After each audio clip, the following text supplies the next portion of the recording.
Hello and welcome. Let's make a tater tot chili casserole. In fact, let's make two. One from scratch and one from the can. Now, let's look at where you're going to need to do this. Ingredients for the final product are tater tots, various cheeses, and of course the chili.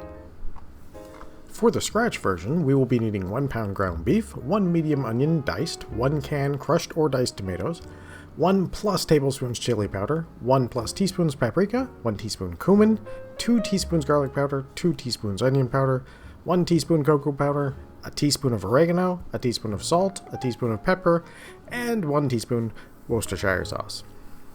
So, starting with our beef, we want to brown it in a pan. This is going to take about 30 or so minutes by itself, but as much as that sounds like a lot of time, if you have a decent non-stick pan, you can pretty much walk away and just stir every 5 minutes or so. If you're using a cast iron or steel pan, it's going to brown faster, but you will also need to be there pretty much the whole time.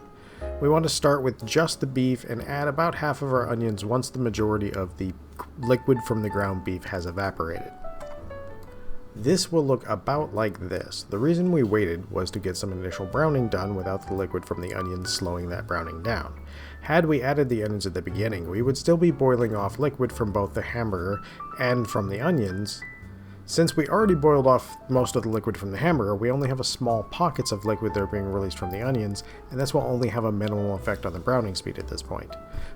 We want them to go to the translucent look, which is basically shiny and slightly see-through. Once they look like this, we are ready for our dried spices. So one of the reasons we've been boiling off all the liquids is because we're going to toast our spices briefly, and that would have been impossible without at least a small amount of the pan being completely dry.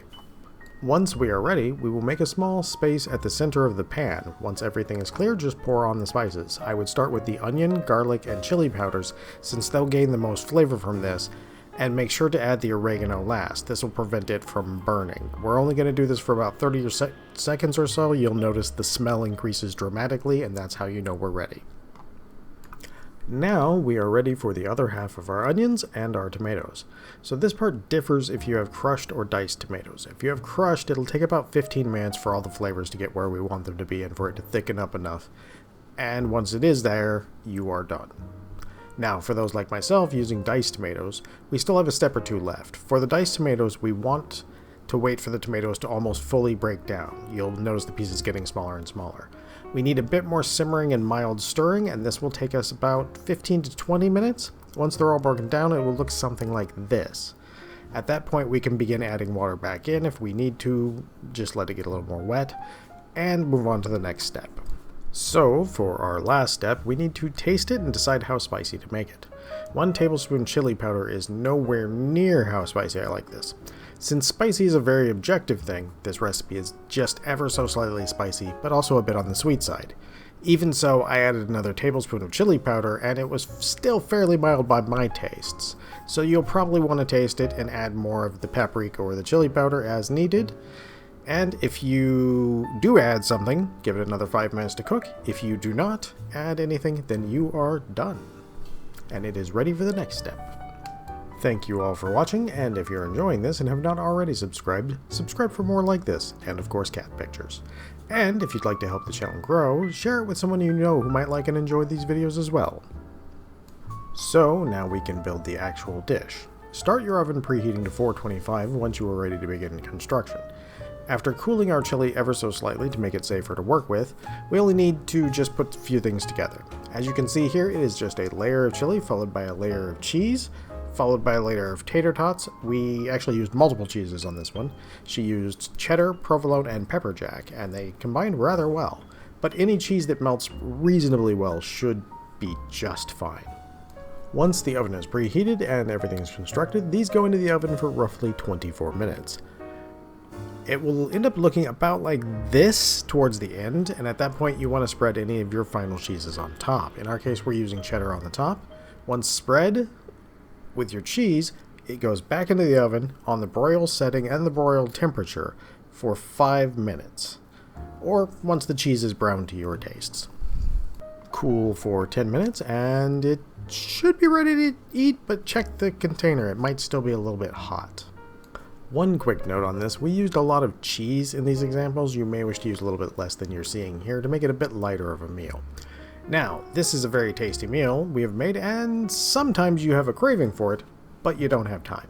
Let's make one that requires less time and attention, something more Tuesday night and less of a day off. For this version, we just need 1 can of chili per 2 people eating, tater tots, and of course, various cheeses. Now, even though this version is super duper easy, 90% of the work having been done for us already, we can add a little bit to our presentation. So, in our case, we will be using mini loaf pans and some parchment paper besides the aforementioned ingredients. You'll want to cut the parchment to be just slightly wider than the base of the strip, 1 strip for width and 1 for length. This will leave you with a thin strip and a wide strip if your container is like mine. Place this thin strip down first and stack the larger strip on top. This makes sure you can spoon the chili out without fighting with the paper. Once your paper's in, you just need to put about half the can in each baking container, followed by your choices of cheese and of course the final layer of tater tots. Trim the paper to be about 1 to 2 inches above the rim, and we are ready for the oven. As with the last one, into a 425-degree oven for 24 minutes. Again, just like the last one, we want to top it with cheese if you're using cheese, and give it another 5 minutes on broil once that's finished. Once your cheese is nice and crispy, take it out, let it cool for about 10 minutes, and you are ready to eat. And with that, we have made a simple chili and made that into a casserole, plus a much quicker version for weeknights.